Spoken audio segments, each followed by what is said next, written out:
రకమైనటువంటి ఉపవాసాన్ని ఆయన చేస్తున్నప్పుడు, ఆయన అరణ్యంలోనికి కొనిపోబడినప్పుడు ఒక అపవాది వచ్చి అంటుంది, నువ్వు ఆకలిగా అంటున్నావు కదా, ఎందుకు నువ్వు ఆకలిగా అంటున్నావు, ఎందుకు నువ్వు ఆకలిగా అంటున్నావు? ఈ రాళ్ళను చూడు, ఇక్కడ ఎన్ని రాళ్ళు ఉన్నాయి, ఈ రాళ్ళను నువ్వు రొట్టెలుగా చేసుకొని తినొచ్చు కదా.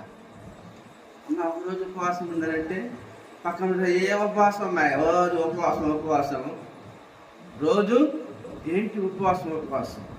ఈ ఉపవాసం నిన్ను దేవునికి దగ్గరగా చేస్తుంది. ఈ ఉపవాసం దేవుడు నిన్ను బలపరిచేటట్టుగా చేస్తాడు.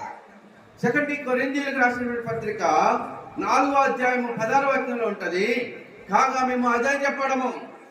ఎందుకు అధైర్యపడము? మా బాహ్య పురుషుడు దినదినము కృషించుచున్నాను, మా ఆంతర్య పురుషుడు అనగా ఆత్మ ఏం చేస్తుంది? నూతన పరచబడుతుంది. మీరు ఎప్పుడైనా ఉపవాసం ఉండి చూడండి, ఆ రోజు మీ ముఖంలో కాంతి ప్రకాశిస్తూ ఉంటుంది. ఆ రోజు మీ యొక్క ముఖములు చాలా ప్రకాశవంతంగా కనబడతా ఉంటాయి. అంటే దేవుని యొక్క తేజస్సు, దేవుని యొక్క మహిమ నీలో ప్రవహిస్తూ ఉంటది.